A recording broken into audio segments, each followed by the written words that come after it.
World News in 5. Right now.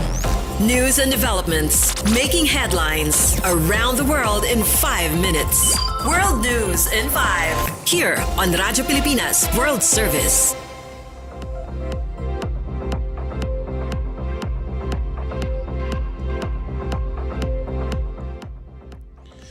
Good day.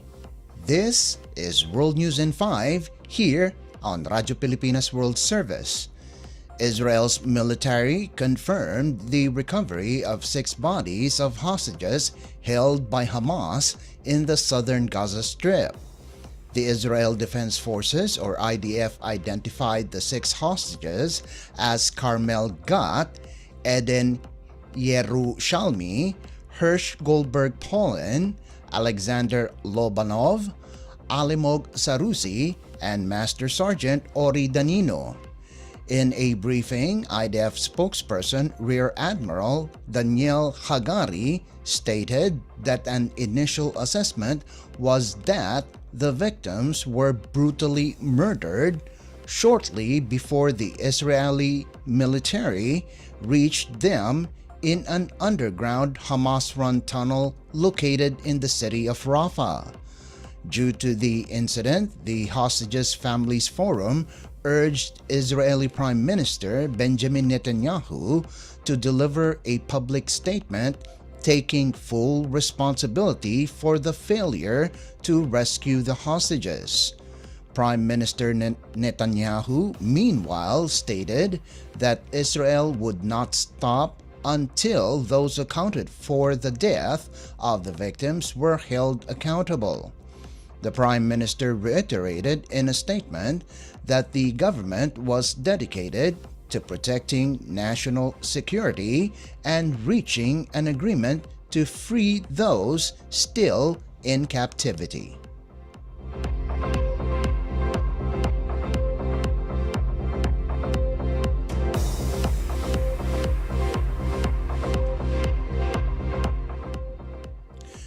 Russian authorities confirmed that there were no survivors among the 22 people on the Russian helicopter that went missing in Kamchatka Peninsula.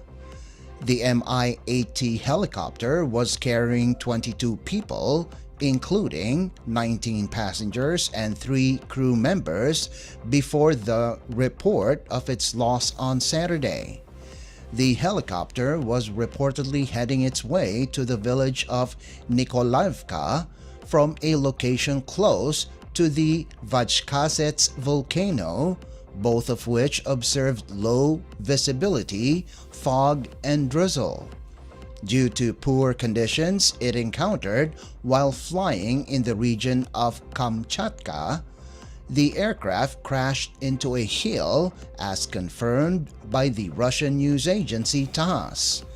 An intensive search operation for the missing helicopter was launched amid a cyclone on Sunday, where more than 60 specialists and 15 units of search equipment were deployed.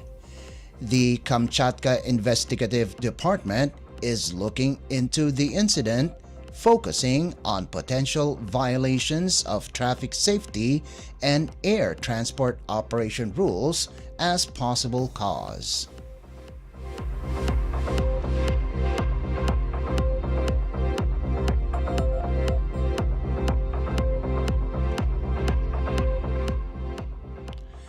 And news from the Philippines Foreign Service posts: crisis scenario walkthroughs and emergency preparedness were discussed in a meeting between the Philippine Embassy in Beirut and 34-strong volunteer group from the Filipino community.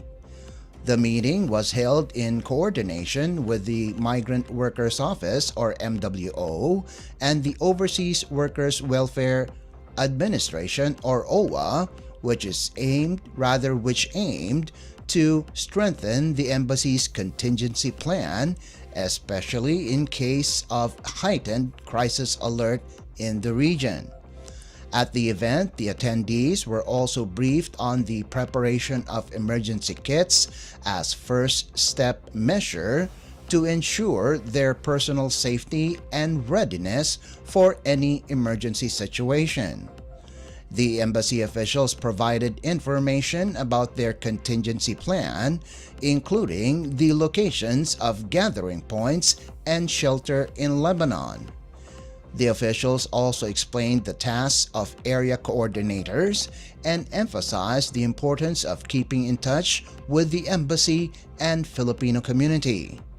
The success of the embassy's emergency plan relies heavily on the support of the Filipino community, led by area coordinators who will organize a mass evacuation if needed.